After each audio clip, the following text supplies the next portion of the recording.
Hi, my name's Eliza, and if you've ever had someone steal your dreams while promising to support you, then maybe you'll understand this. My sister didn't just take my wedding venue, she sabotaged my deposit, convinced my fiancé to postpone, then told all our friends I was desperate for trying to keep my date. But that wasn't the worst part. The worst part was realizing that my entire family knew. And they laughed about it at her engagement party, sipping champagne in the exact location I'd spent 3 years saving for. While I stood outside watching, they called me selfish for not being happy for her. But when the venue owner revealed who really owned the property, I didn't scream. I didn't cry. I let the truth do what I never could. Before we jump back in, tell us where you're tuning in from, and if this story touches you, make sure you're subscribed, because tomorrow, I've saved something extra special for you. It was nearly 6 p.m. when I saw the email notification. Just sitting there, no warning call, no heads-up text like it had appeared out of nowhere. A plain automated message with the kind of corporate coldness that says, "We've processed your cancellation request." I wasn't expecting anything like that, but something about it made my stomach drop. Inside, wrapped in flowery corporate language, was the venue cancellation confirmation, the one with bold text that read, "As requested by primary account holder." No explanation, no refund information, just that. I stood in the middle of my apartment for a long minute, holding my phone with both hands. The screen dimmed, then went black, and the faint reflection of my own confused face stared back at me. I used to think betrayal was loud. A scream, a slammed door, a thrown glass. But mine came in the shape of a digital receipt, a venue I'd spent 3 years saving for, and now this cold notification. I placed my phone on the kitchen counter and stared at it like it might suddenly explain itself, but it just sat there silent and unhelpful. I almost laughed. How perfect that something I once guarded so carefully had slipped away with a single tap. Back then, I thought being meticulous meant being secure. I thought having a 5-year plan meant I was in control. I thought being the responsible sister meant I'd be respected, not blindsided. But she did blindside me. 2 months ago, in a trendy wine bar in Brookside, the blindsiding wasn't just complete, it was calculated. We met for drinks like we always did. I arrived first, because of course I did. Vanessa showed up 25 minutes late, her eyes bright, her smile suspiciously wide. "Sorry," she giggled, sliding into the seat across from me like she hadn't just ghosted me all week. Traffic was insane. That should have been my cue. But I just smiled and said, "No worries, I ordered your usual." She talked about a new skincare regimen. I nodded, and then she leaned in, resting her chin on her hand like a girl about to drop a birthday surprise. "I have some news," she said, eyes gleaming. Garrett proposed. Time didn't stop. It just slowed like someone had stuck their hand into the film reel of my life and smudged it. "Oh," I managed that much. "Wow." And then she dropped the real bomb. "We've already set a date, June 15th. I remember blinking once, twice, my brain trying to translate a sentence that didn't make sense. June 15th, my wedding date. The date I'd booked 2 years in advance at Willow Creek Manor. The date James and I had chosen because it was the anniversary of our first real date. I looked at her, waiting for the punchline. Then I looked toward my parents, who had apparently been invited to this little ambush without telling me.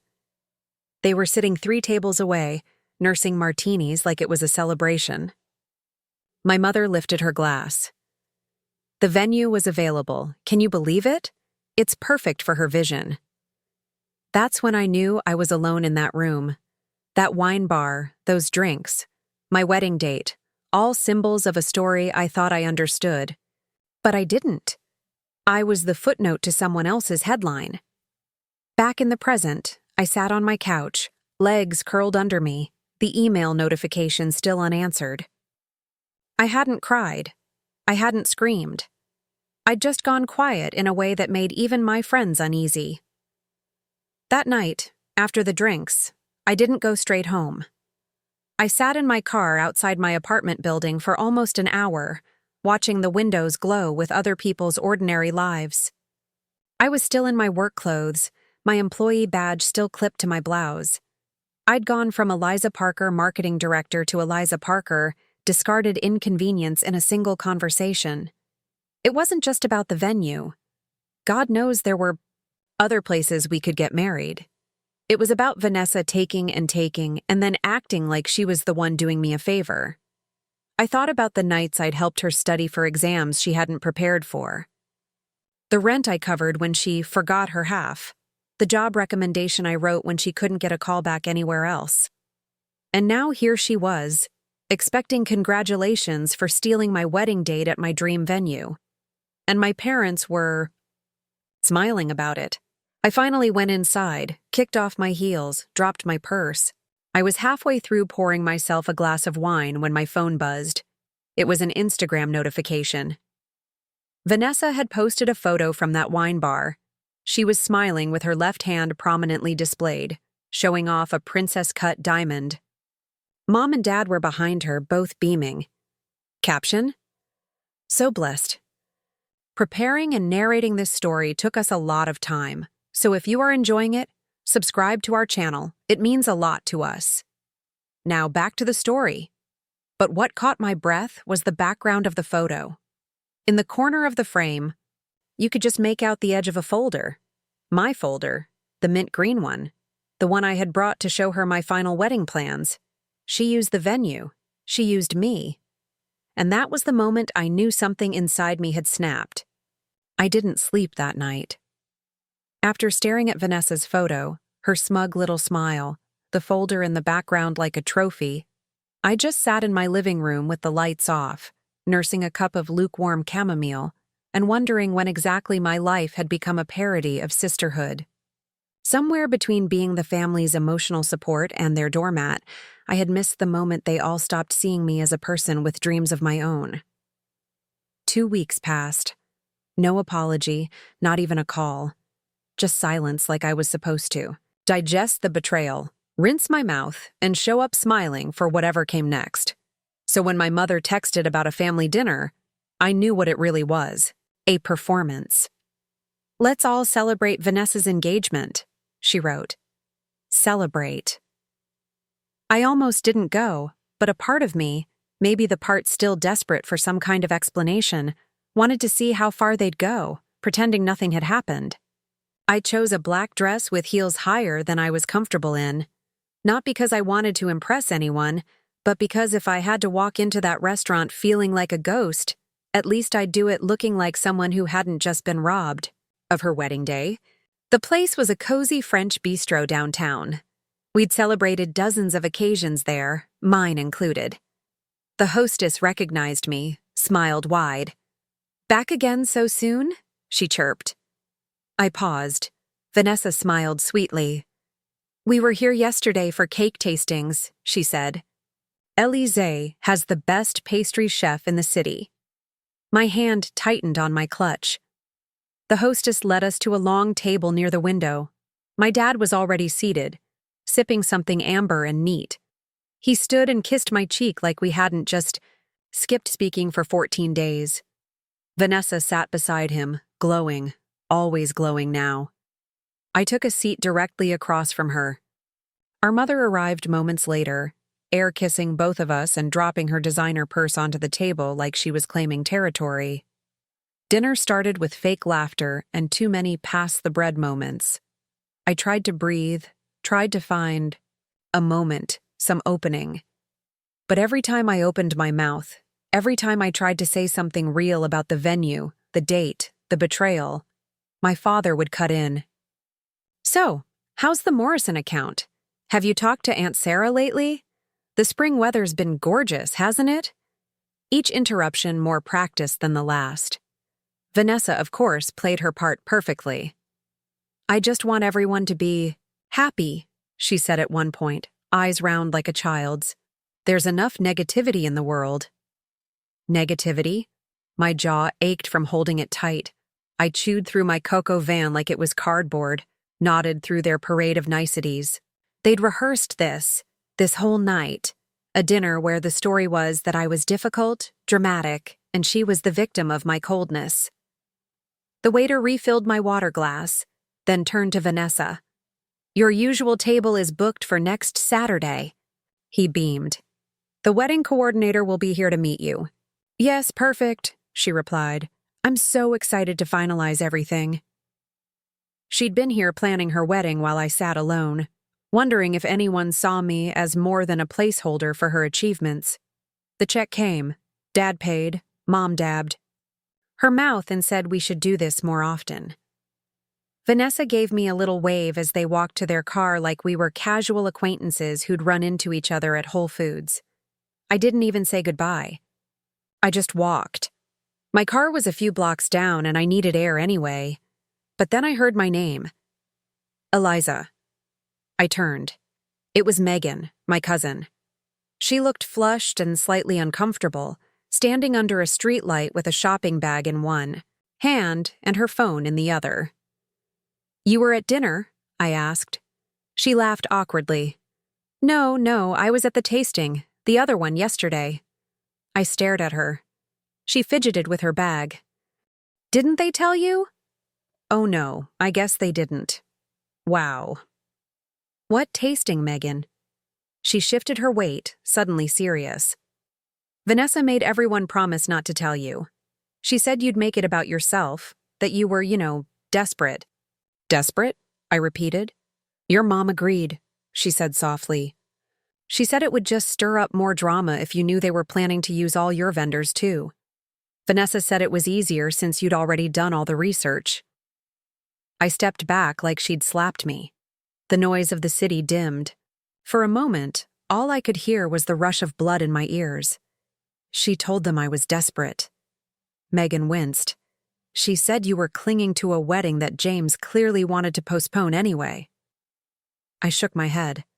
This wasn't just betrayal anymore. It was strategy. Vanessa hadn't just taken my venue. She'd rewritten the narrative so thoroughly, so cleanly that I was now the pathetic sister, the desperate one, the one who couldn't accept that my relationship wasn't as perfect as hers. I muttered something about needing to go, then turned and walked fast to my car. My fingers trembled on the ignition. The engine hummed to life, but I didn't drive. I sat there, eyes locked on the streetlights, blinking back a flood that wasn't just tears. It was humiliation, isolation, fury. Back home, I dropped my keys on the counter and opened the drawer where I kept every financial document related to my wedding planning. And there it was, the contract with Willow Creek Manor. I'd signed it 2 years ago, put down a non-refundable deposit of $15,000, nearly every cent I'd saved from my first 3 years of working. I stared at the date and signature, my stomach turning. Vanessa's words echoed in my head. Desperate. Clingy. What if this wasn't just stealing a venue? What if it was stealing my dignity too? That night, I opened a folder I hadn't touched in 6 months. What I found inside changed everything. It was nearly midnight when I set the folder down on my kitchen table. I didn't need coffee.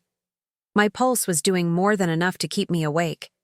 The folder had collected dust in the drawer like an afterthought. One of those things you keep because you think it matters, but you don't know why yet.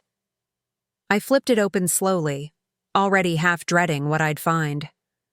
The paper on top was crisp. Despite its age, the letterhead gleaming in the kitchen light, Meridian Hospitality Group. I remembered receiving it.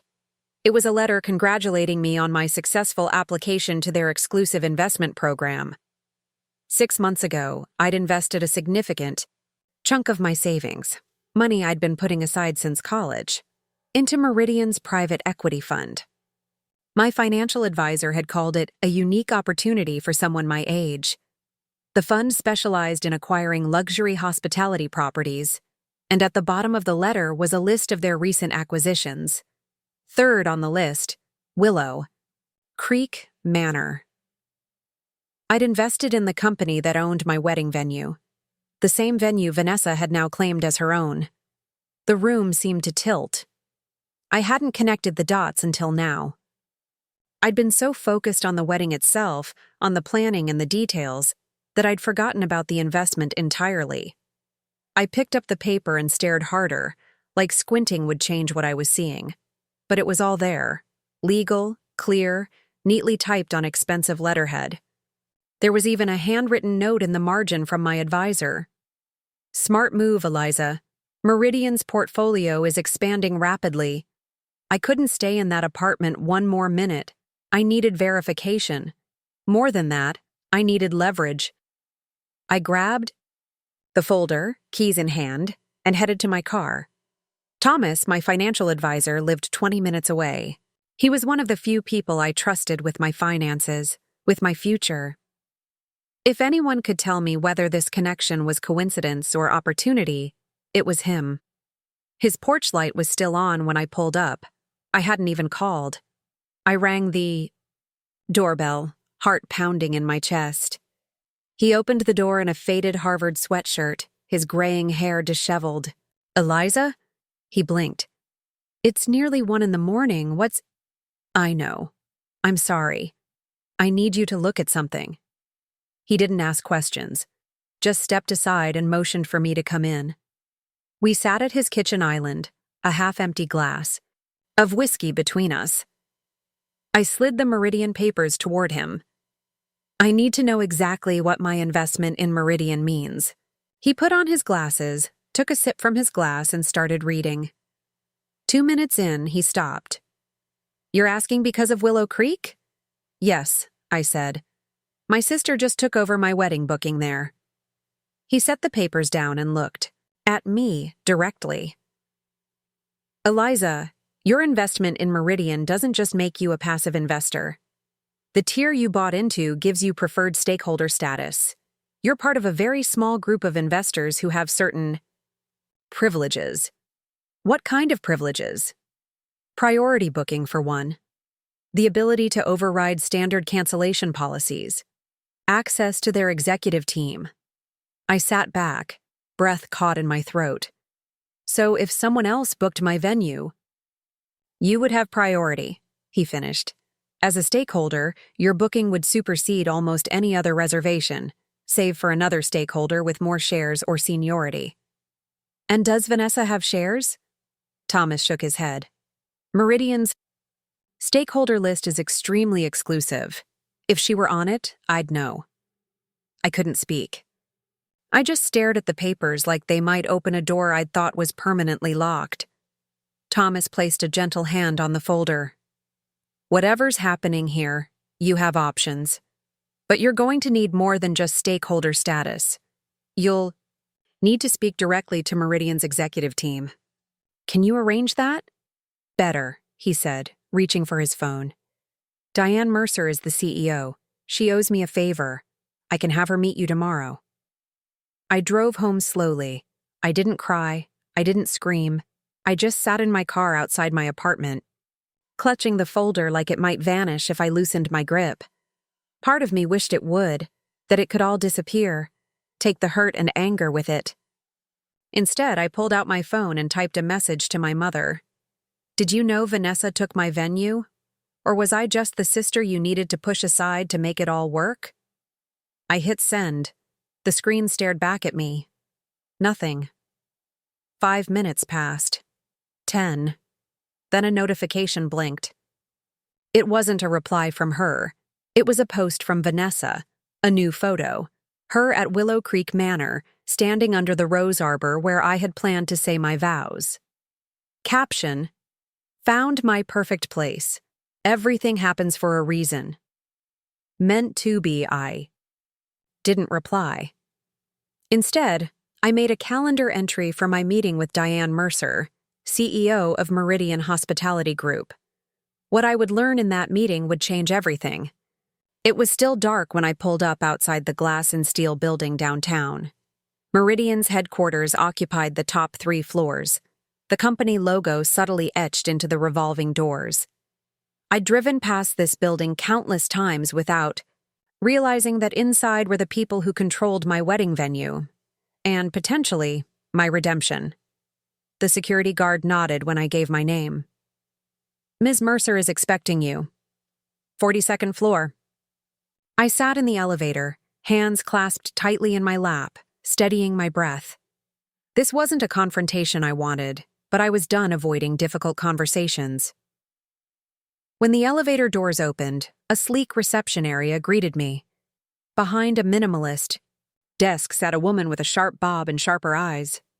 Ms. Parker, she said, standing. Ms. Mercer is ready for you. She led me down a hallway lined with photographs of Meridian's properties, luxury hotels, exclusive resorts, and there, right before the corner, a perfect shot of Willow Creek Manor at sunset. The conference room door was already open.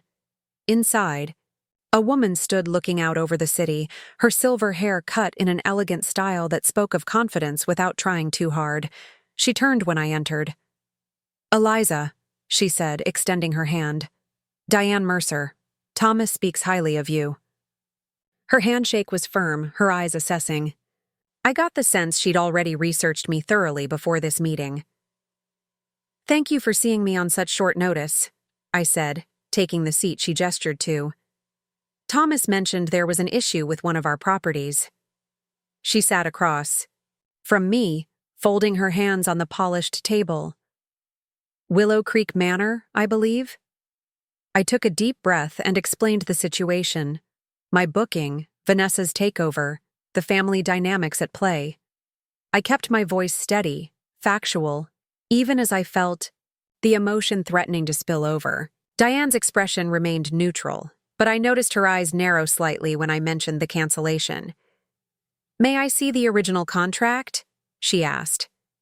I pulled it from my folder and slid it across the table. She read it carefully, occasionally, making notes on a sleek tablet beside her. After what felt like an eternity, she looked up. This cancellation shouldn't have happened, she said. Your deposit secured the date, and there's no record of you personally requesting to cancel. My sister somehow managed to... Yes, I see that now. She tapped something on her tablet. It appears the venue manager accepted a cancellation. Request from a Vanessa Parker, citing that she was acting on your behalf. My stomach dropped. She used my name? Diane nodded once, and apparently provided enough personal details to convince our manager she was authorized to make changes. The air seemed to compress in that pristine conference room. I felt my fingers curl into my palms. Can anything be done? I asked, hating how small my voice sounded. Diane studied me for a moment, then set her tablet down decisively. Eliza, do you know what your investment in Meridian actually entails? Thomas mentioned something about preferred stakeholder status, but it's significantly more than that. She leaned forward slightly. The investment tier you selected puts you in a very elite category. You're not just an investor in Meridian, you're a partial owner. I blinked, trying to process her words. A partial owner of what exactly? Of Meridian Hospitality Group, she said, as if it were obvious. And by extension, every property in our portfolio.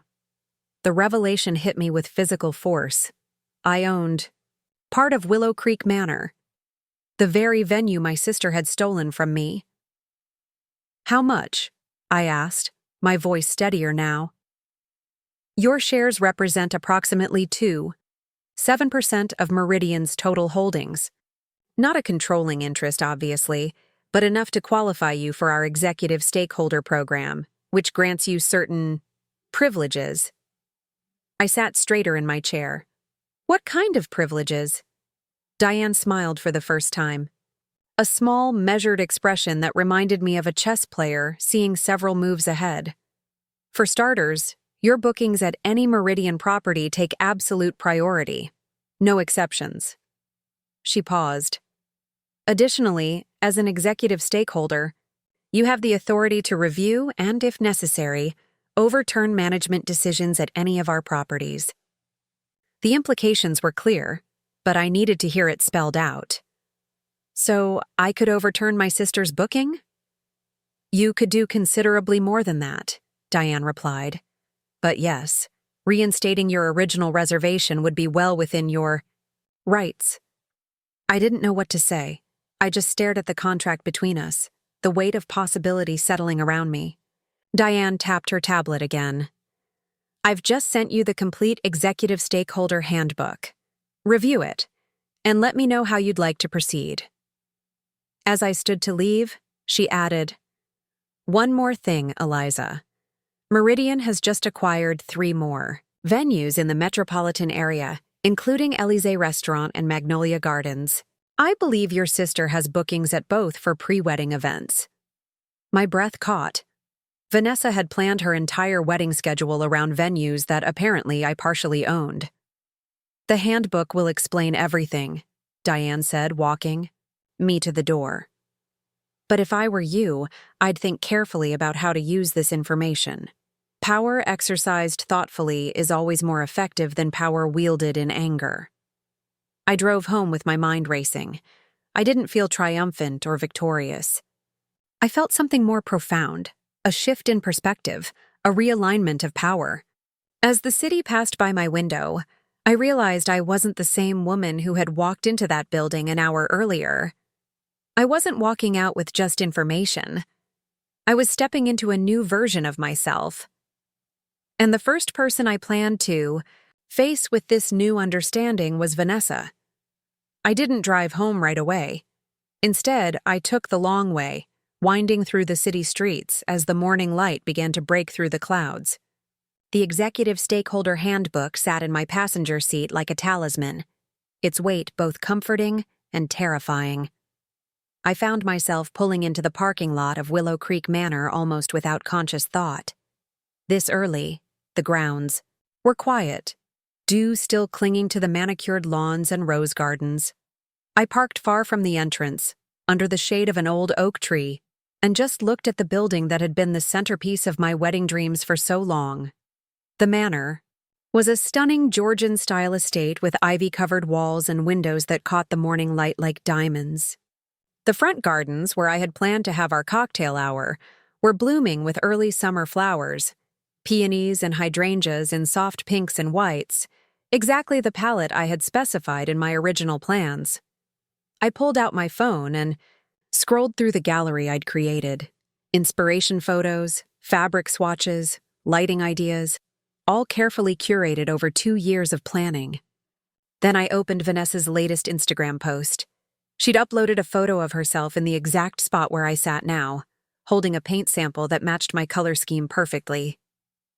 Vision board coming to life. Our dream wedding on Willow Creek Bride. Closed the app, placed my phone face down on the seat beside me, and opened the handbook. For the next hour, I sat there reading every line, highlighting key sections and making notes in the margins. The more I read, the clearer it became.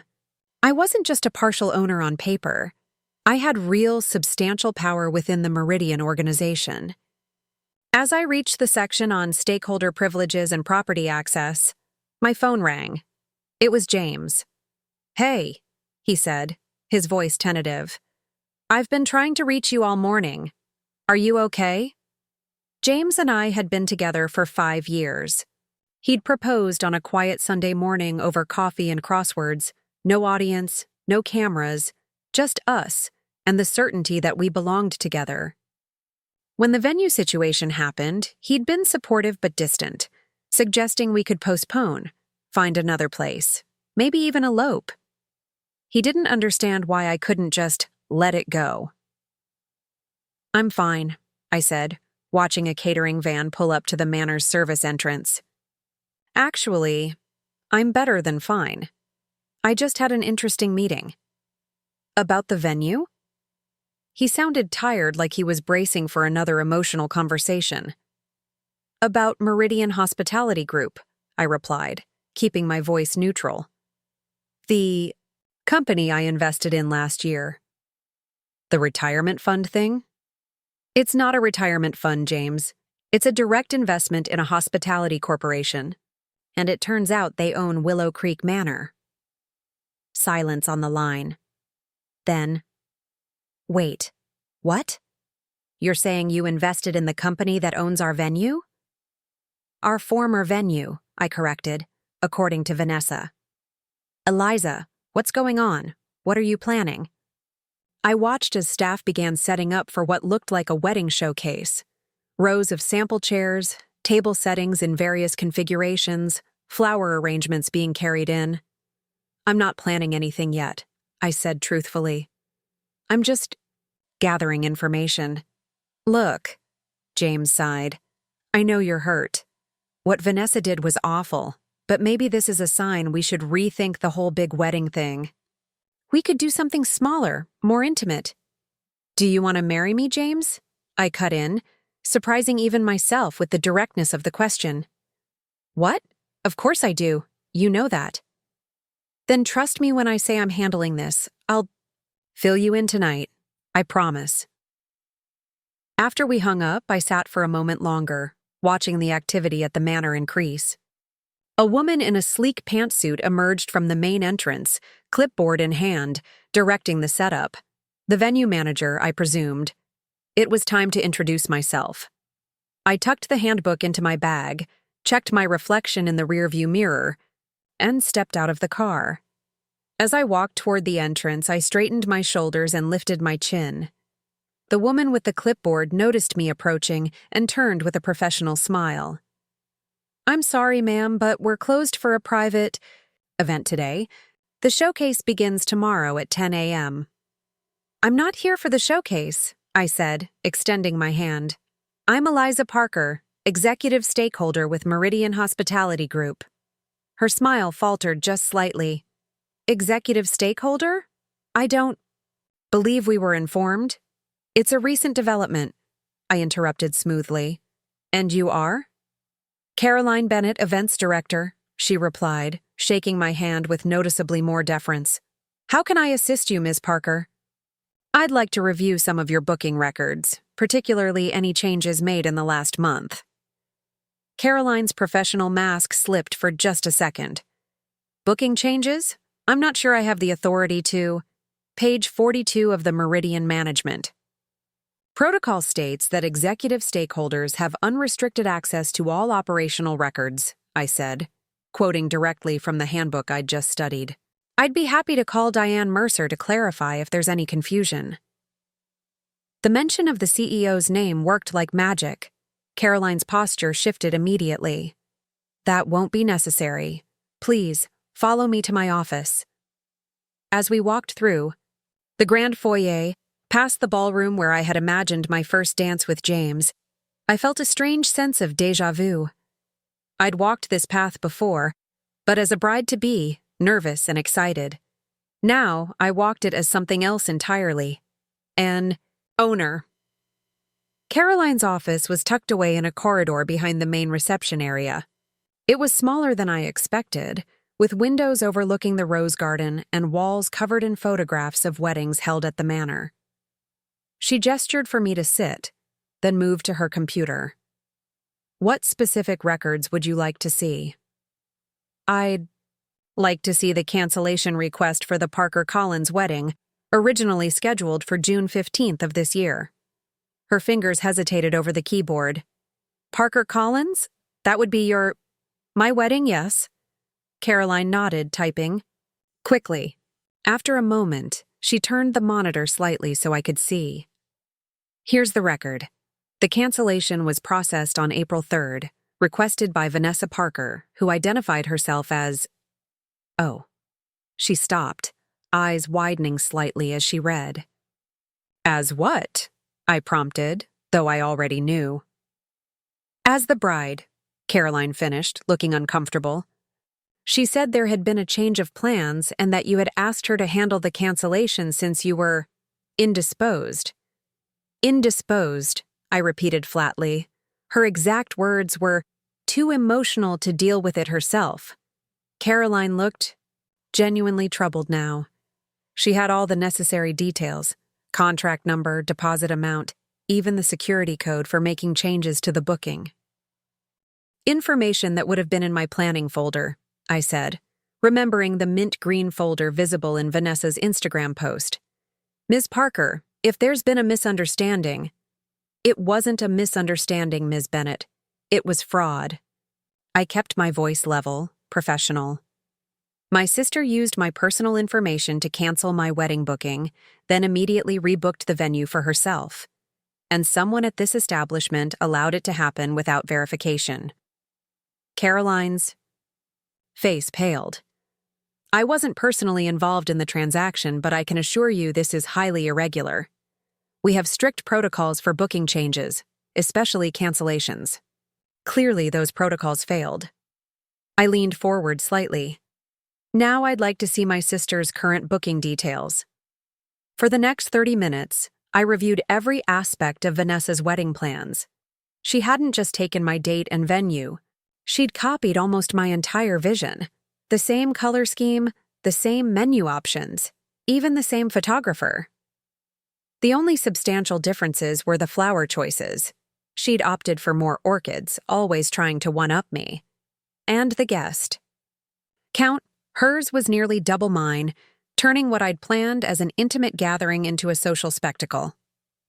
As I scrolled through the details, I noticed something else. Several complimentary upgrades had been added to her package. Premium linens, champagne toast, extended hours. These upgrades, I said, pointing to the screen. They're listed as complimentary, but they're premium services. Caroline looked uncomfortable again. Yes, those would normally incur additional charges. So why are they complimentary for this booking? She hesitated. The notes indicate they were approved as a goodwill gesture, due to the last-minute nature of the booking. Goodwill, I repeated. For someone who stole another bride's... Caroline didn't respond, but her discomfort was palpable. I closed the file and sat back. I'd like to see the booking calendar for the next 3 months, please. She pulled up the calendar view, showing a color-coded grid of events. June was particularly busy, with weddings scheduled almost every weekend. But as I scanned the dates, I noticed something interesting. June 22nd, just 1 week after Vanessa's date, was completely open. This date is available? I asked, pointing to the screen. Yes, we had a cancellation last week. The couple decided to postpone until fall. I studied the calendar a moment longer, an idea forming. Ms. Bennett, I'd like to see the records. For Eliza Restaurant and Magnolia Gardens as well. Caroline looked surprised.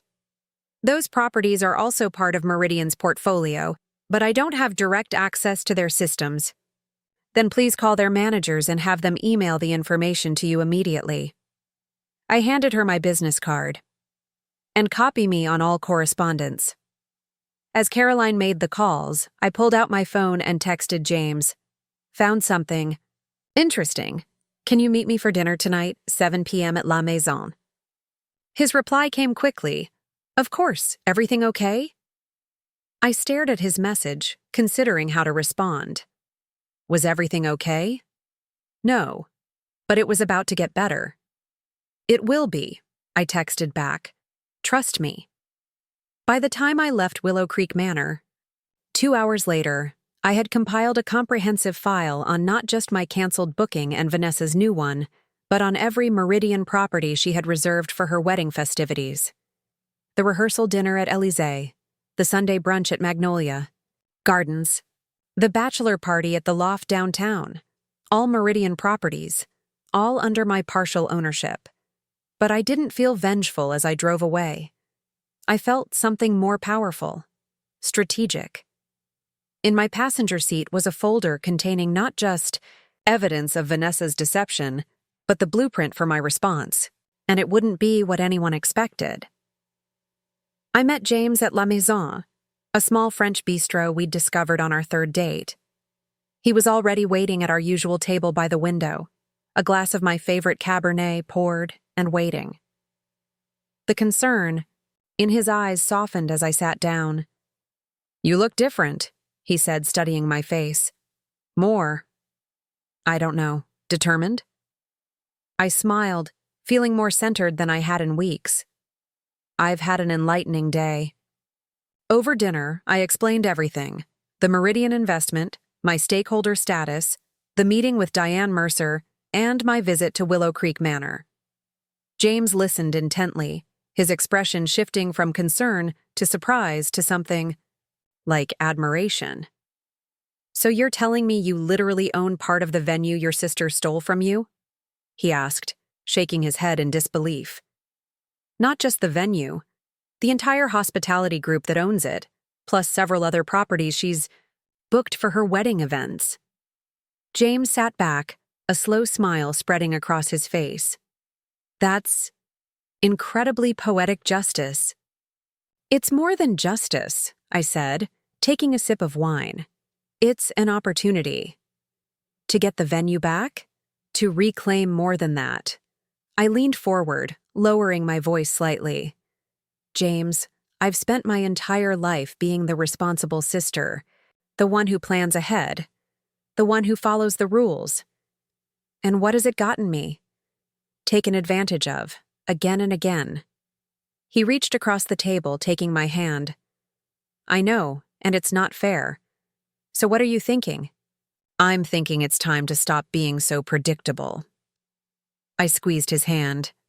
"Vanessa expects me to either give up or throw a fit. Either way, she wins. Either getting what she wants or proving I'm desperate and emotional like she's been. Telling everyone." "But you're not going to do either of those things," James said, understanding dawning in his eyes. "No, I'm not." I pulled the folder from my bag and opened it on the table between us. "I'm going to offer her exactly what she wants, and then some." James looked confused. "You've lost me. How does giving her what she wants help us?" "Because sometimes the best way to expose someone's true nature is to fulfill their every wish until they choke on it." For the next hour, we reviewed my plan together. James asked thoughtful questions, suggested refinements, and by the time dessert arrived, we were both fully aligned on the approach. It wasn't about revenge. It was about reclaiming our narrative.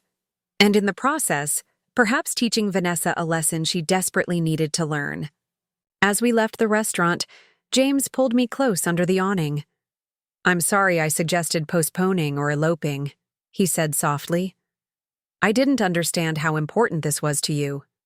"It's not just about the wedding," I replied, looking up at him. "It's about not letting someone else decide my worth or my future. Not anymore."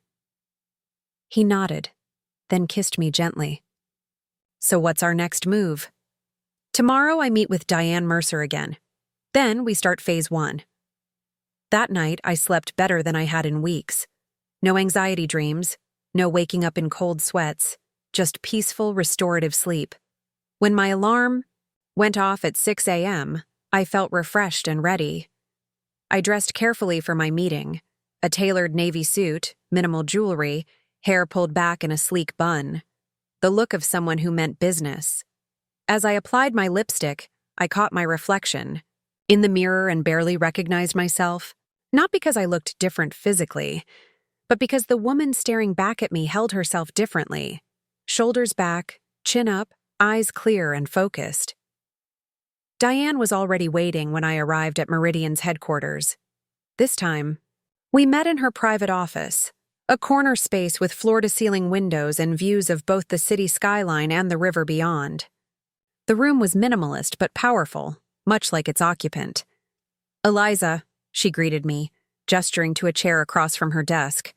"I understand you've been busy." "I've been thorough," I corrected politely. "Thank you for seeing me again." "Caroline Bennett called me yesterday afternoon," Diane said, getting straight to the point. "She was quite concerned about your visit to Willow Creek Manor." "I imagine she was." "She should be. The irregularities you uncovered regarding your booking are troubling." Diane folded her hands on her desk. "Normally, this would be handled through customer service channels, with perhaps a complimentary upgrade or discount offered as compensation." "I'm not interested in compensation," I said.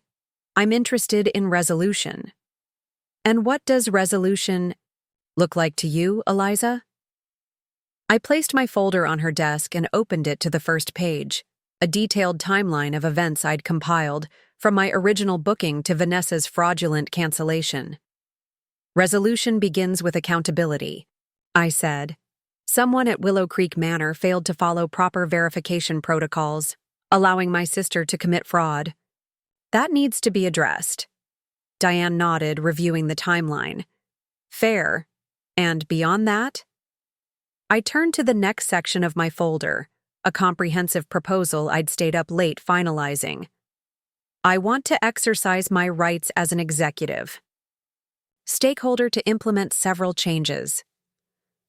For the next 20 minutes, I walked Diane through my proposal. It wasn't what she expected. No demands to cancel Vanessa's wedding, no petty retribution. Instead, I outlined a series of policy changes designed to prevent similar situations in the future, along with a specific plan for my own circumstances. When I finished, Diane sat back, studying me with newfound respect. "This is remarkably measured," she said finally. "Most people in your position would be demanding scorched earth." "I'm not interested in destruction," I replied. "I'm interested in correction." She nodded slowly, then reached for her phone. "Claire, please clear my schedule until noon, and ask Michael from legal to join us immediately." For the next 2 hours, Diane, Michael, Meridian's chief counsel, and I refined my proposal into a formal action plan.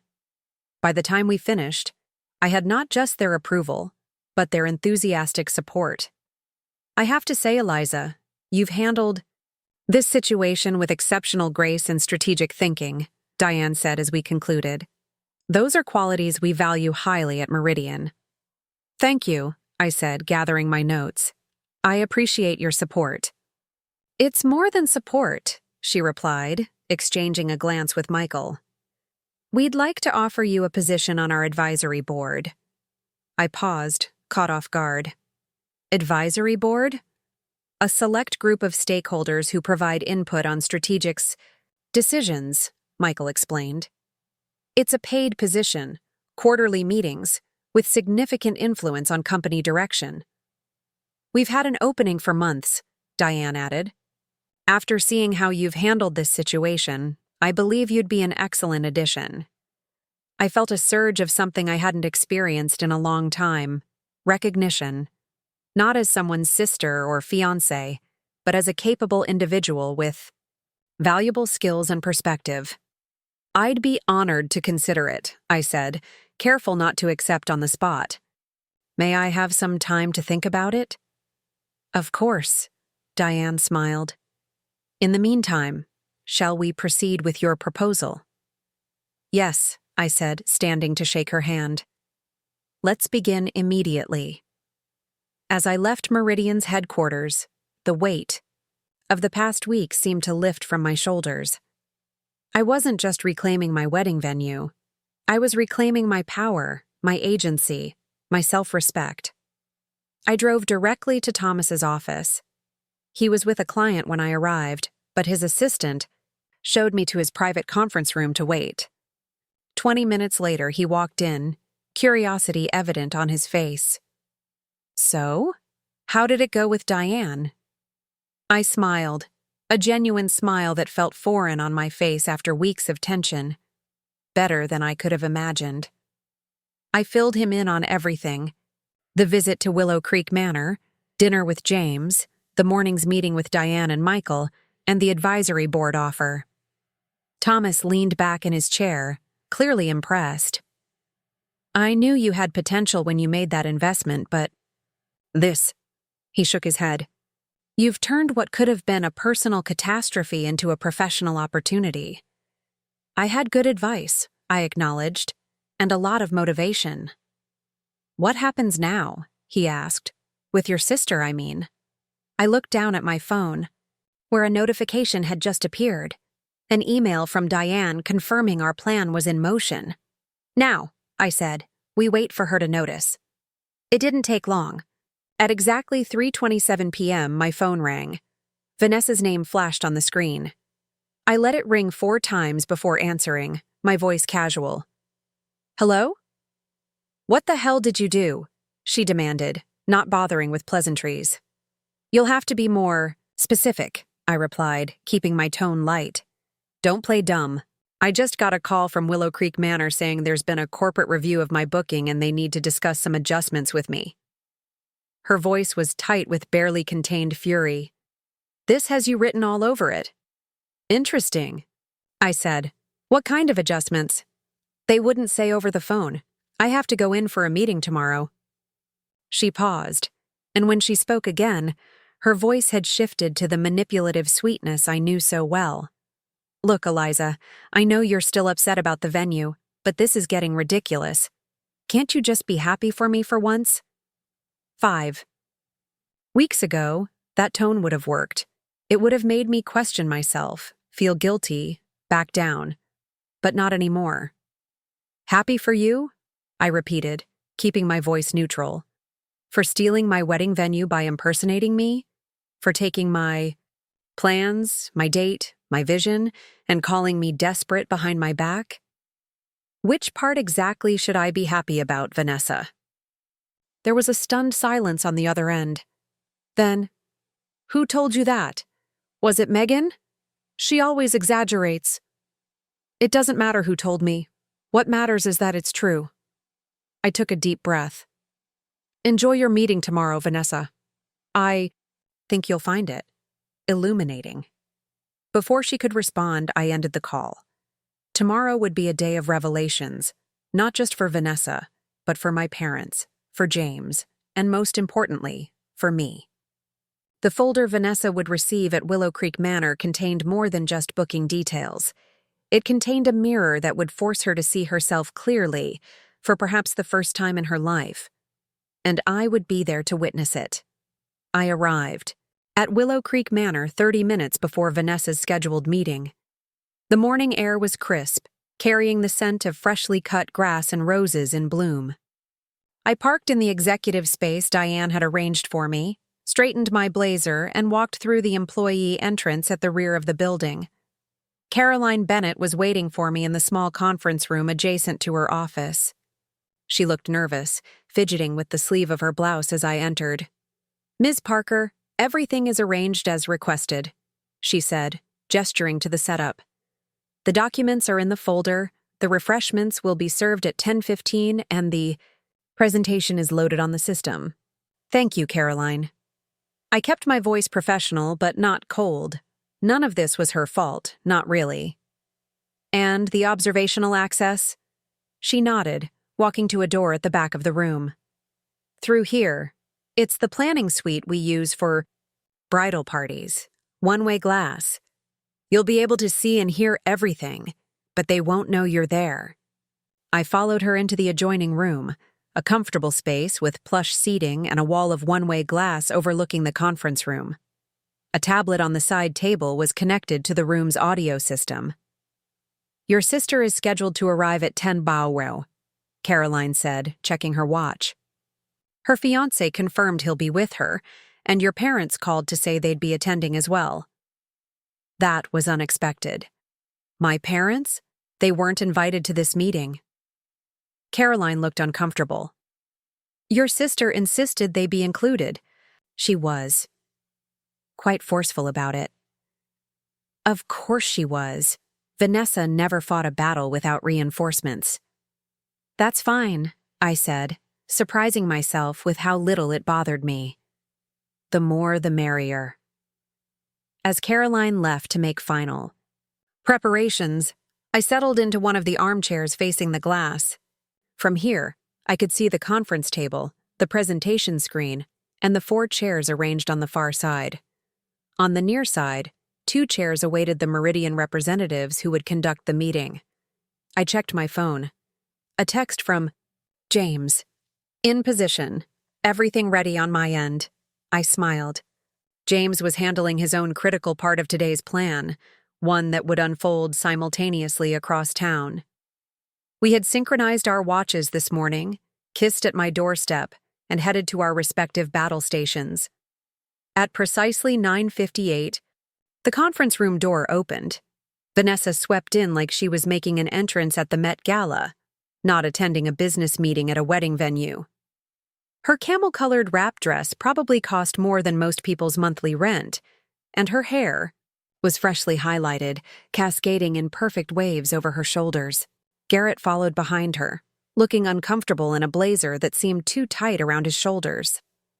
My parents entered last, mother in her trademark pearls, father checking his watch with the impatience of a man who believed his time was more valuable than anyone else's.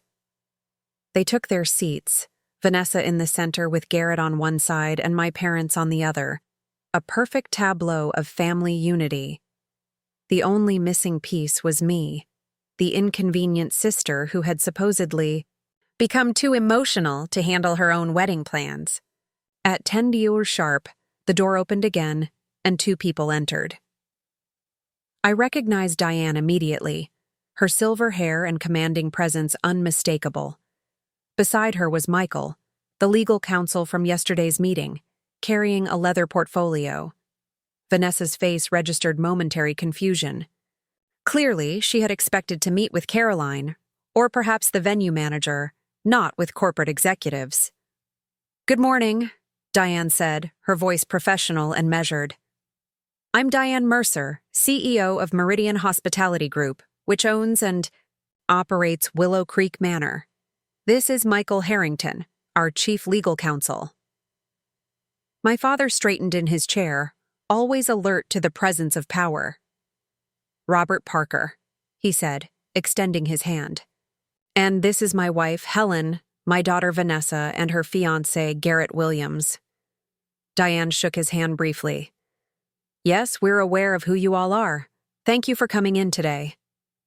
"We were told there was some issue with our booking," Vanessa said, leaning forward with the practiced charm she used to get her way. "I hope it's nothing serious. We have so many details already finalized." "That's precisely what we need to discuss," Diane replied, taking her seat. She opened a folder and laid out several documents. "Ms. Parker, are you familiar with the booking policies of Willow Creek Manor?" Vanessa's smile didn't waver. "Of course. We went through everything with the coordinator." "And are you aware that impersonating another individual to make changes to a booking constitutes fraud?" The smile froze on Vanessa's face. My father shifted in his seat. "I'm sorry." Vanessa's voice had lost some of its confidence. "I don't understand what you mean." Michael slid a document across the table. "This is the cancellation request for the Parker Collins wedding, originally scheduled for June 15th. It was submitted by you, claiming to be acting on behalf of Eliza Parker." Vanessa glanced at the paper, then back up, recovering quickly. "There must be some misunderstanding. Eliza asked me to help with the cancellation. She was going through a difficult time." From my hidden vantage point, I watched as my mother nodded supportively, reaching over to pat Vanessa's hand. "That's not what our records indicate," Diane continued calmly. "In fact, we have documentation showing that you specifically identified yourself as the bride, claimed Ms. Parker was too emotional to handle the cancellation herself, and proceeded to book the same date and venue for your own wedding within minutes of canceling hers." My father leaned forward, his business face on. "Look, Ms. Mercer, I'm sure we can clear this up. If there's been a miscommunication—" "This isn't a miscommunication, Mr. Parker," Michael interrupted, his tone firm but not aggressive. "This is a documented case of identity fraud, followed by misappropriation of proprietary planning materials." He produced another document, copies of my original planning files side by side with Vanessa's submission. The similarities were unmistakable, down to the specific wording of custom requests. "These are virtually identical," Michael pointed out. "Ms. Parker essentially copied her sister's entire wedding plan after fraudulently canceling the original booking." Vanessa's facade began to crack. "This is ridiculous. Eliza and I have similar taste, and she wasn't even sure about the wedding anymore. James was talking about postponing." "Ms. Parker," Diane cut in, her voice cool, "we're not here to debate family dynamics. We're here to address a legal violation of our booking policies. My mother's expression had shifted from supportive to concerned. Surely this can be resolved amicably. We're talking about a wedding, not a criminal case. Actually, Mrs. Parker, Michael replied, identity fraud is indeed a criminal offense. In this state. However, we're not pursuing legal action at this time. A visible wave of relief passed through my family, but it was premature. Instead, Diane continued, we're implementing a series of corrective measures. She passed out folders to each of them. Inside, you'll find the details of how we'll be proceeding. From my observation room, I watched as they opened the folders. The confusion on their faces quickly transformed into disbelief. This must be a mistake, Vanessa said, her voice rising slightly. You're saying my wedding is being moved to June 22nd? That's impossible. All our plans are for the 15th. Our invitations have been sent. The 15th is no longer available to you, Diane stated simply. As explained in the documentation, that date is being restored to its original booking, the Parker Collins wedding. But that's my wedding, Vanessa protested, color rising in her cheeks. No, Ms. Parker, that's your sister's wedding. The one you fraudulently canceled. My father, ever the negotiator, tried to intervene. Ms. Mercer, I understand there's been a procedural issue here, but surely we can come to some arrangement. If it's a matter of compensation, it's not about money, Mr. Parker, Diane replied. It's about integrity and proper business conduct. Your daughter violated our policies, and more importantly, abused the trust of her own sister. My mother looked pale. How did this even come to your attention? Did Eliza contact you?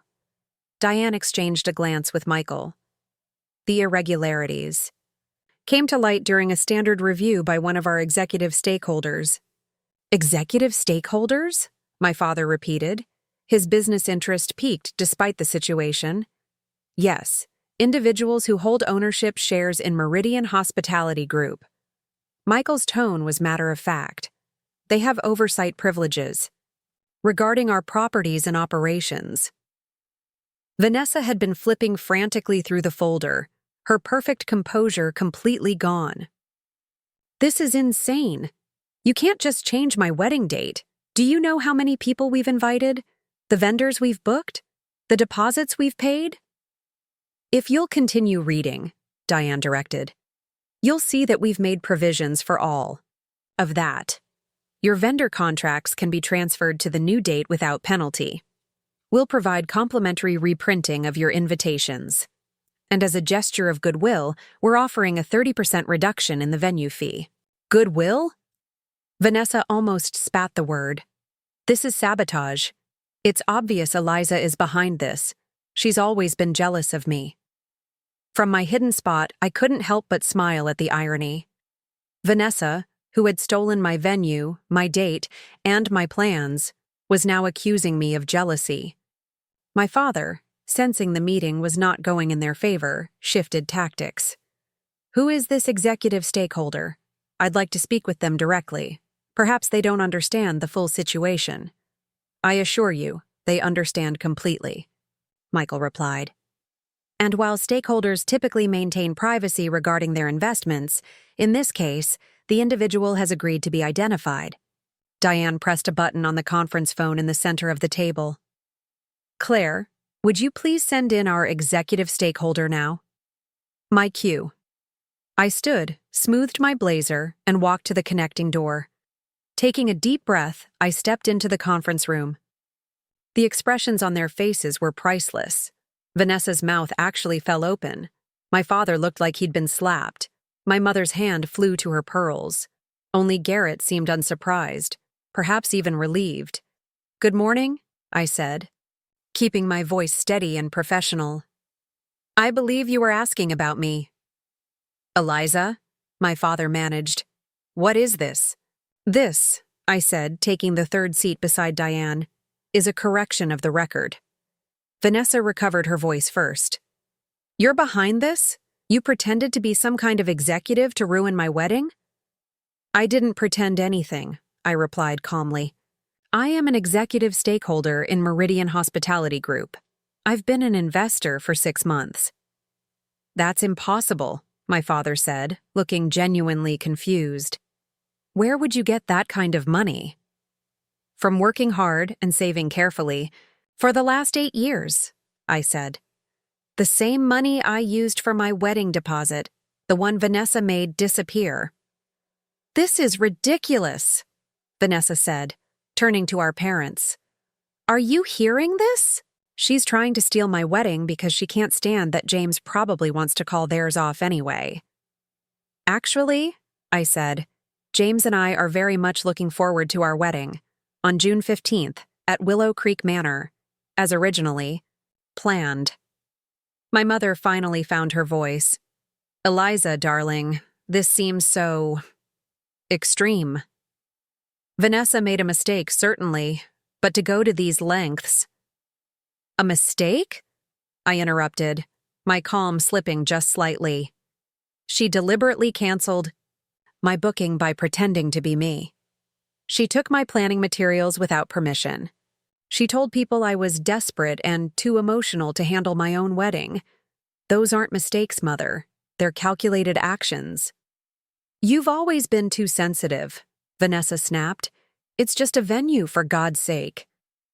If it's just a venue, I countered, then you shouldn't mind moving to June 22nd. She flushed angrily.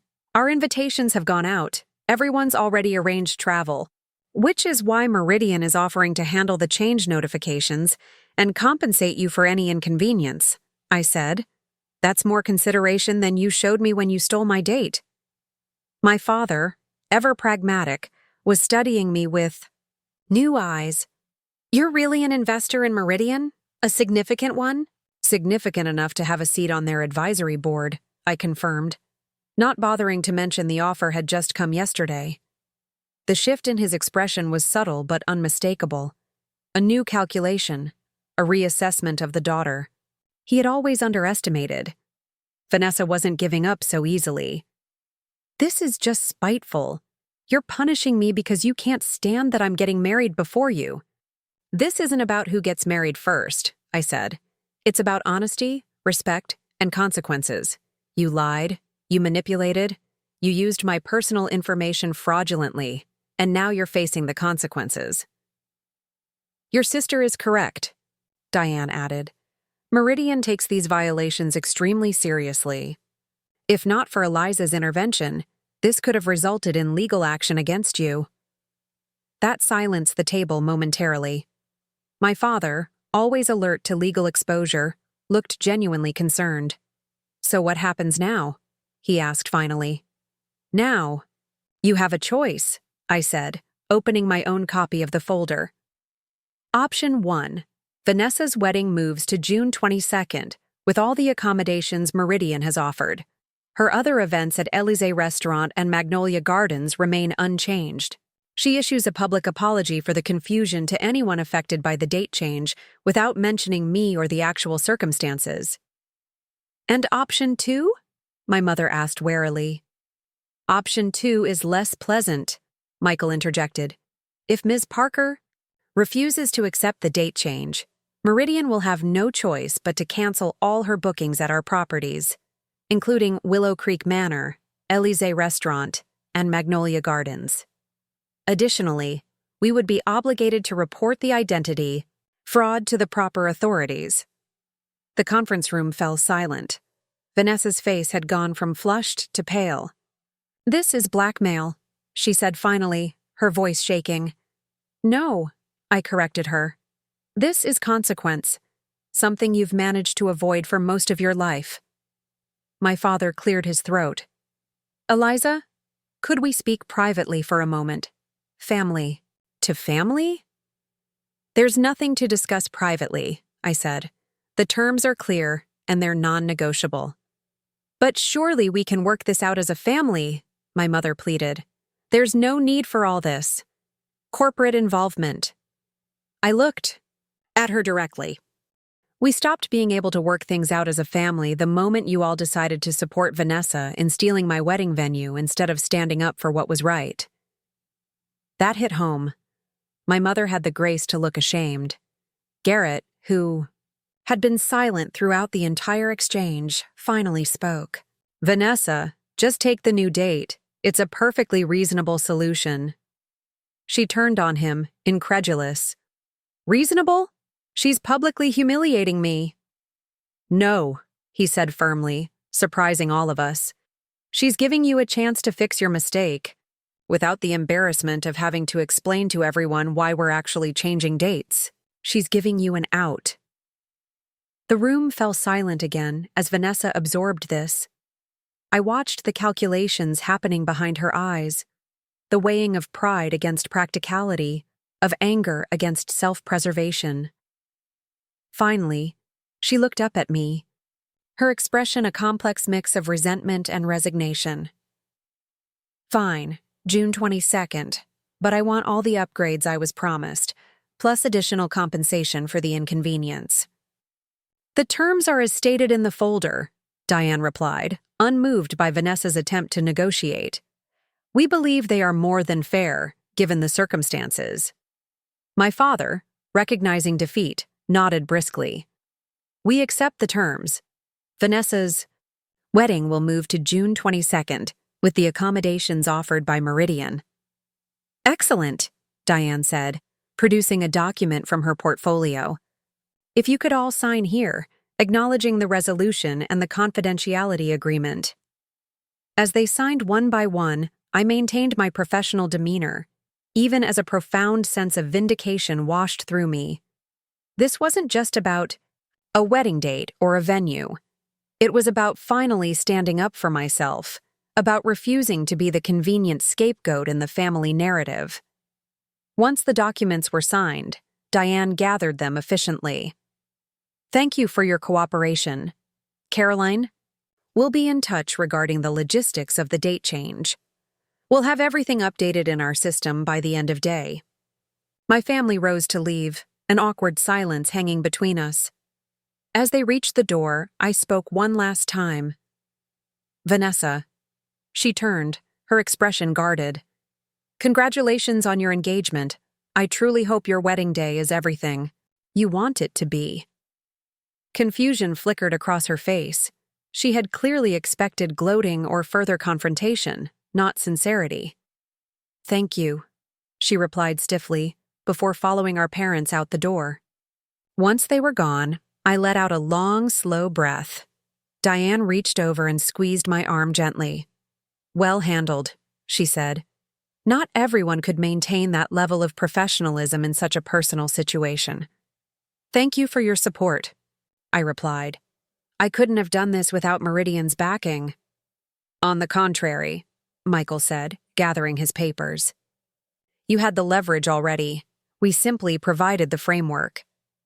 My phone buzzed with a text. It was James. "Done here. Everything went perfectly. Call me when you can." I smiled, anticipation building. The meeting at Willow Creek Manor had been only half of our plan for today. "If you'll excuse me," I said to Diane and Michael, "I need to check on Phase 2. As I walked out of the conference room, my phone rang. It was my father. For a moment, I considered letting it go to voicemail, but part of my new approach to life was facing difficult conversations directly, not avoiding them. "Hello, Dad." "Eliza." His voice sounded different, uncertain, almost respectful. "That was quite a meeting." "Yes, it was. I had no idea you were involved with Meridian. An advisory board position. That's significant." Of course, that would be what impressed him. Not that I had stood up for myself, but that I had secured a prestigious business position. "It's a recent development," I said neutrally. "Well, it's impressive. Very impressive." He paused. "Look, about this whole venue situation, I think there have been some misunderstandings." "The only misunderstanding," I replied evenly, "was thinking that I would continue to accept being treated as an afterthought in this family." Another pause. "Your mother and I never meant to make you feel that way." "Intentions don't change impact, Dad." A long silence followed.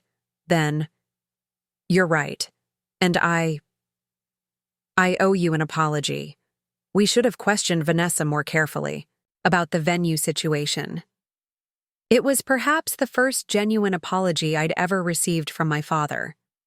Not a justification, not an explanation, a simple acknowledgement of wrongdoing. Thank you, I said, meaning it. That means a lot to me. Would you and James join us for dinner this weekend?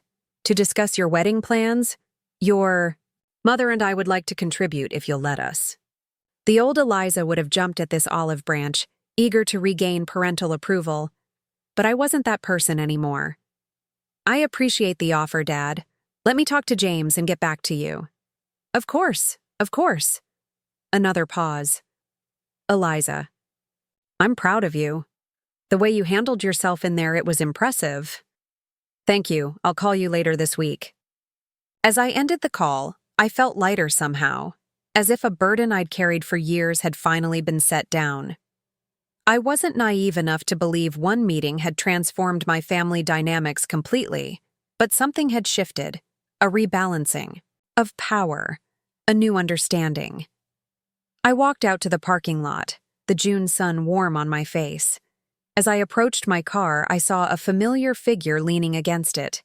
James, his face split in a wide grin. How did it go on your end? I asked, already knowing the answer from his expression. Perfectly, he said, pulling me into a hug. Exactly according to plan. While I had been confronting my family at Willow Creek Manor, James had been executing the second phase of our strategy, one that would ensure Vanessa could never claim victim status in this situation. Tell me everything, I said, as we got into the car. James's eyes sparkled with triumph. The jeweler was waiting when I arrived. He confirmed everything we suspected. Vanessa had indeed tried to cancel your custom ring order and transfer it to her name. But since I was the one who placed the order originally, he refused without my authorization. I shook my head, still amazed at the extent of Vanessa's deception. She hadn't just taken my venue. She had tried to take my custom-designed engagement ring as well. And, I prompted, and I not only kept our original order, but I purchased the matching wedding bands as well. He reached into his pocket and pulled out a small velvet box. They were ready early. He opened the box to reveal my engagement ring, the one I had temporarily returned when we thought we might have to postpone our wedding, nestled beside 2 perfect wedding bands, all in the unique design we had created together months ago. James, I breathed, touching the rings gently. They're beautiful. Just like our original plan, he said softly. June 15th, Willow Creek Manor. These rings. Everything exactly as we wanted it. As he slipped the engagement ring back onto my finger, I felt a profound sense of completion. Not just from reclaiming our wedding plans, but from reclaiming my sense of self-worth. There's one more thing, James said, a mischievous gleam in his eye. While I was at the jeweler's, I took the liberty of ordering a gift. A gift? For whom? For Vanessa and Garrett, a wedding present. I raised an eyebrow. That's surprisingly generous of you. He laughed. Don't worry, it's completely in line with our strategy. I ordered them a beautiful crystal picture frame, engraved with their names and their new wedding date, June 22nd. I couldn't help but laugh. That's brilliantly petty. I prefer to think of it as a thoughtful reminder, he replied with a grin. And it should arrive at their home tomorrow, just as they're dealing with the fallout of changing all their plans. As we drove away from Willow Creek Manor, I felt a surge of excitement about the future. Not just our wedding, but the life we would build together. A life where I would no longer shrink myself to make others comfortable, where I would claim my space unapologetically. So what's next? James asked, reaching over to take my hand. I smiled, feeling more certain than I had in months. Next, we finish planning our wedding. And then, I start my new role on Meridian's advisory board. And Vanessa? I considered this for a moment.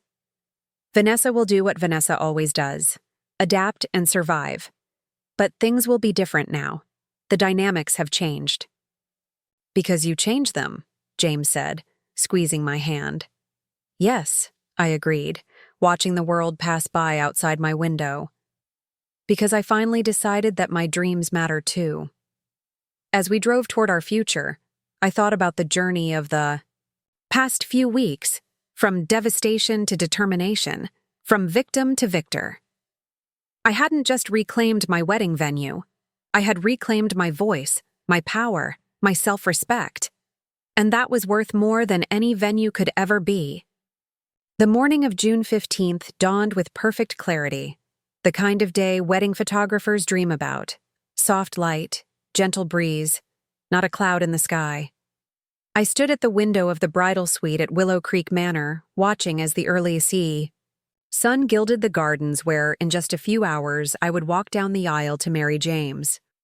"You look peaceful," said a voice behind me, not at all like a nervous bride. I turned to see my friend Lauren, already dressed in her pale blue bridesmaid's gown, a cup of coffee in each hand. She offered one to me. "I'm not nervous," I replied, accepting the cup gratefully. "I'm just present, taking it all in." And I was. After everything that had happened, the betrayal, the confrontation, the reclamation, I had arrived at this day with a clarity I'd never experienced before.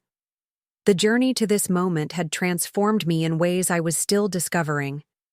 The past 3 weeks since the meeting at Willow Creek Manor had been a whirlwind of activity. Vanessa had indeed moved her wedding to June 22nd, though not without a final attempt at narrative control. She'd sent out change of date notices claiming the venue had double booked due to a clerical error, conveniently omitting her own role in the situation. I'd let it slide. The truth was known by those who mattered, and I had more important things to focus on. My parents had been walking a careful line since our confrontation. My father had called 3 times to discuss investment strategies. His way of acknowledging my financial acumen without directly addressing the power shift in our relationship.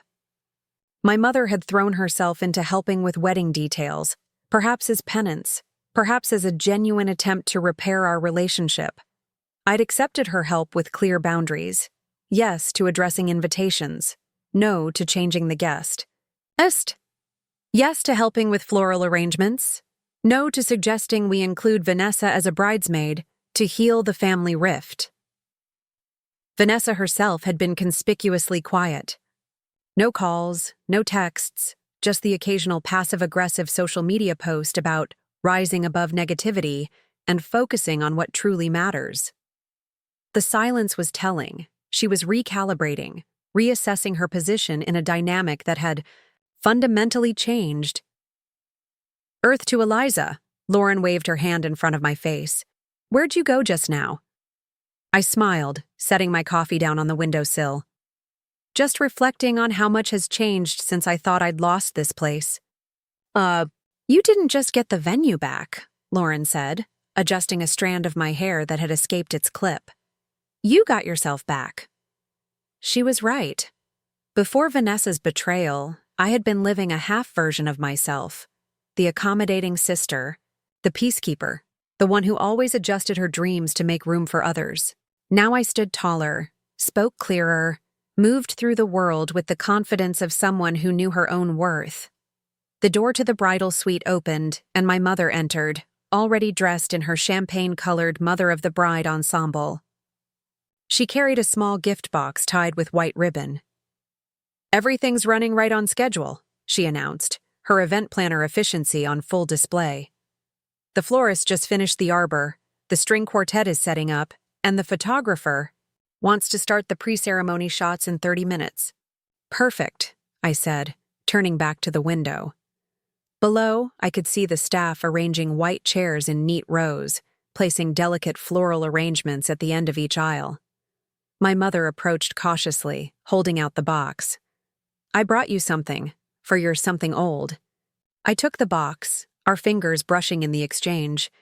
Inside was a delicate pearl hairpin with a small sapphire at its center. "It was your grandmother's," my mother said softly, She wore it on her wedding day, and I wore it on mine. I always planned to give it to my daughter when she married. The unspoken hung between us.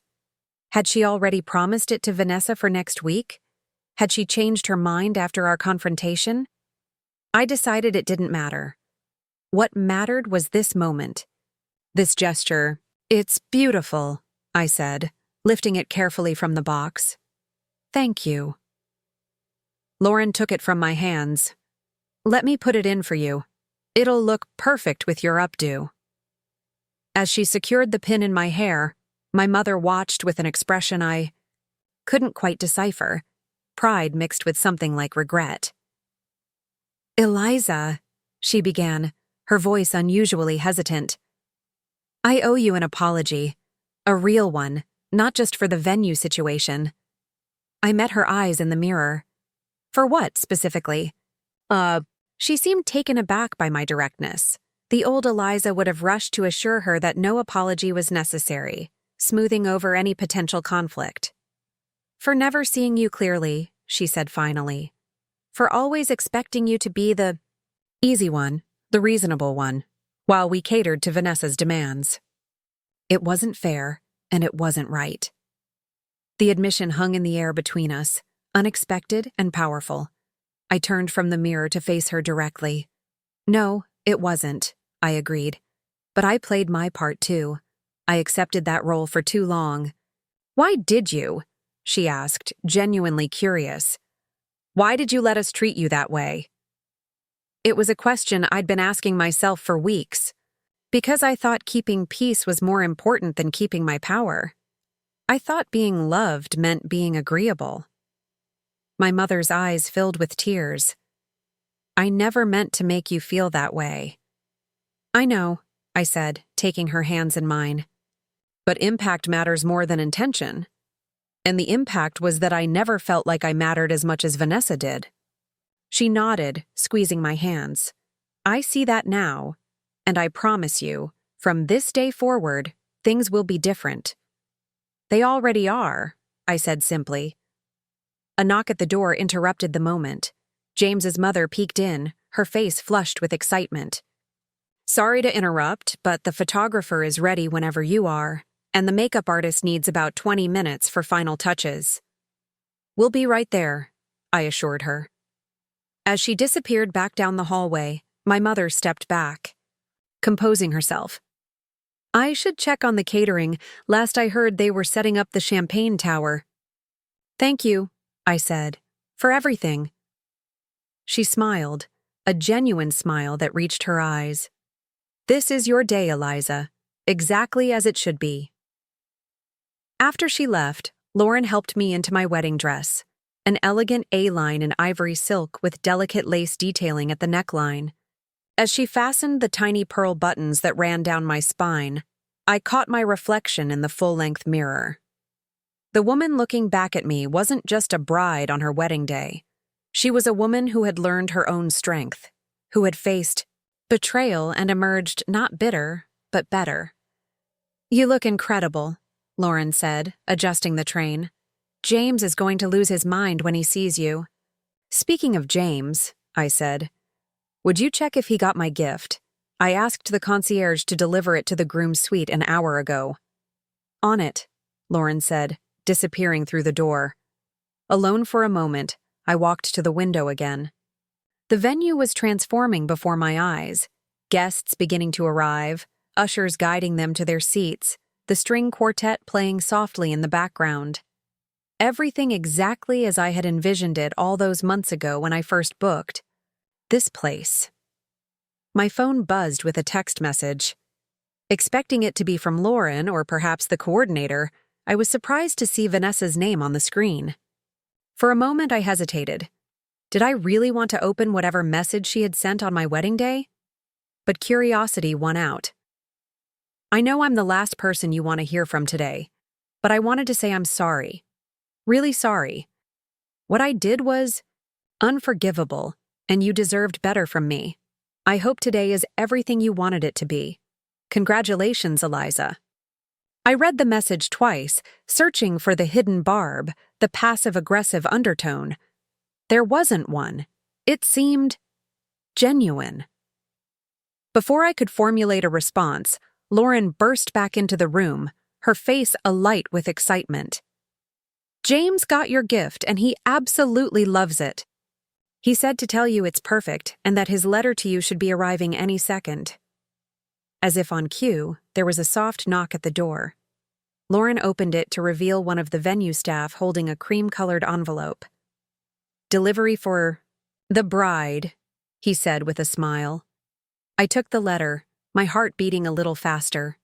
James and I had decided to exchange private notes before the ceremony, a moment of connection before the public celebration. "I'll give you a minute," Lauren said tactfully, slipping out of the room. I sat by the window, carefully opening the envelope. Inside was a single sheet of paper covered in James's distinctive handwriting. "My dearest Eliza, by the time you read this, we'll be just minutes away from becoming husband and wife. I'm sitting in a room across the grounds from you, trying to put into words what you mean to me and finding language inadequate to the task. But I'll try anyway, because if these past few months have taught us anything, it's that speaking our truth matters. When I first met you, I was struck by your kindness, your intelligence, your quiet strength. What I didn't fully understand then was how much you were holding back, how much of yourself you had learned to mute to keep the peace around you. Watching you these past few weeks, standing up for yourself, claiming your power, refusing to be diminished, has been like watching a flower finally get the sunlight it deserves. You've always been extraordinary, Eliza. The difference is that now you know it too. The cufflinks you gave me today are perfect, not just because they're beautiful, but because they remind me of the promise we're making to each other, to always stand in our truth, to never shrink ourselves for comfort or convenience, to build a life where both of us can shine. In a few minutes, I'll be waiting for you under that arbor, ready to begin our next chapter. Not as the person who completes you, you are already whole and complete, but as the person who chooses you, celebrates you, and walks beside you every day for the rest of our lives. All my love, James. I pressed the letter to my heart, overwhelmed with gratitude for this man who saw me so clearly, who loved not just the accommodating person I had been, but the authentic woman I was becoming. A soft knock at the door signaled it was time. I carefully folded the letter and placed it in a pocket I'd had specially sewn into my dress for this purpose. James's words literally close to my heart as I walked down the aisle. Lauren helped arrange my veil. My mother appeared with the bouquet of white peonies and blue delphinium, and suddenly we were moving through the manor, toward the garden, toward my future. At the French doors leading to the ceremony space, my father waited. He looked different somehow, less imposing, more human. When he saw me, his eyes widened, then filled with tears. "Eliza," he said, his voice rough with emotion, "you look incredible." "Thank you, Dad." He offered his arm, then hesitated. "Before we go out there, I need to say something." I nodded, signaling for the coordinator to give us a moment. "I've spent my whole life measuring success in very specific ways," he began, "and teaching you and your sister to do the same. But watching you these past few weeks, the way you've handled yourself, the clarity and strength you've shown, I've realized that I had it wrong." He took a deep breath. True success isn't about having the biggest house or the most prestigious title. It's about knowing who you are and standing firm in that knowledge. By that measure, you're the most successful person I know. It was perhaps the most honest conversation we'd ever had. "That means a lot to me, Dad." "I'm proud of you, Eliza, not because of your position at Meridian or because you outsmarted your sister." He smiled slightly. "But because you finally stopped letting anyone, including me, make you feel small." The music shifted outside, signaling it was time for the processional to begin. My father straightened his shoulders and offered his arm again. "Ready?" I took his arm, feeling a New equilibrium between us. Ready. The doors opened, and suddenly we were stepping into the sunlight, into the garden transformed by flowers and ribbons and expectant faces turned toward us. At the end of the aisle, under an arbor of roses and greenery, stood James, his face lighting up as our eyes met across the distance. Each step down that aisle felt significant. I was walking not just toward my future husband, but toward a future where I would never again diminish myself to make others comfortable, never again accept less than I deserved. When we reached the arbor, my father placed my hand in James's, then stepped back. The officiant began speaking, but I was focused entirely on James, on the love and pride shining in his eyes. "You look beautiful," he whispered. "Just for me." "So do you," I whispered back, noticing the cufflinks I'd given him earlier, silver with an engraved compass on each, a reminder to always find our true north. The ceremony passed in a blur of emotion, vows exchanged, rings placed on fingers, promises made not just with words, but with the fullness of our hearts. And when the officiant finally pronounced us husband and wife, the kiss we shared felt like both a culmination and a beginning. As we turned to face our guests, hand in hand, I caught sight of my mother in the front row, crying openly. Beside her was an empty seat where Vanessa would have sat in another version of this day. But this version, this reality, was perfect exactly as it was. The reception that followed was everything I had envisioned. Elegant, but not stuffy, joyful, but not chaotic. We dined under market lights in the manor's courtyard, danced beneath the stars, cut a cake that tasted even better than it looked. Through it all, I remained fully present, savoring each moment, storing away memories to revisit in the years to come. James never strayed far from my side, our hands finding each other instinctively, our eyes meeting across crowded spaces as if drawn by magnets. As the evening drew to a close, we slipped away from the celebration for a quiet moment alone. James led me to a small garden alcove lit by lanterns, where a bottle of champagne and 2 glasses awaited us. "A toast," he said, filling the glasses, and handing one to me. "To my wife, who taught me what real strength looks like." I smiled, raising my glass to his. "And to my husband, who never asked me to be less so he could be more." We drank, the champagne crisp and perfect on this perfect night. Setting our glasses aside, James pulled me into his arms, swaying gently to the distant music. "So, Mrs. Collins," he murmured against my hair. "How does it feel to have pulled off the wedding of your dreams, exactly where you planned it, exactly when you planned it?" "Honestly?" I leaned back to look at him. "It feels like the first day of a life where I never again accept less than I deserve." "I'll drink to that," he said, reaching for his glass again. But I stopped him, taking both his hands in mine. "There's something else I want to tell you, something I decided today." His expression grew curious. "What is it?" "I'm accepting the advisory board position at Meridian." His face broke into a wide smile. "Eliza, that's fantastic. I know you were on the fence about it." I nodded. "I was worried it would take too much time away from us, from building our life together. But then I realized this is part of building our life. Me pursuing opportunities that challenge and fulfill me. You doing the same with your architecture. Firm, supporting each other's growth instead of limiting it." James pulled me close again.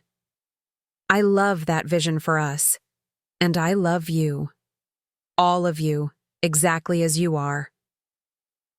"I love you too," I whispered against his lips. More than I could ever say. Later that night, after the last guests had departed and we'd changed out of our wedding attire, we stood on the balcony of the manor's honeymoon suite, looking out over the moonlit grounds. "Do you know what tomorrow is?" James asked, his arm around my waist. "The first day of our honeymoon?" I replied, leaning into his warmth. "Yes, but also," he grinned, "it's Vanessa's wedding day." I had almost forgotten. I wonder how she's feeling tonight? Probably nervous that someone's going to steal her venue, James joked. I laughed, but then grew thoughtful. You know, I never responded to her text earlier. What text? I showed him Vanessa's message from before the ceremony, the seemingly genuine apology. James read it twice. Do you think she means it? I'm not sure, I admitted. Part of me wants to believe she's had a genuine realization. Another part wonders if it's just another manipulation. Up next, you've got 2 more standout stories right on your screen. If this one hit the mark, you won't want to pass these up. Just click and check them out. And don't forget to subscribe and turn on the notification bell so you don't miss any upload from us.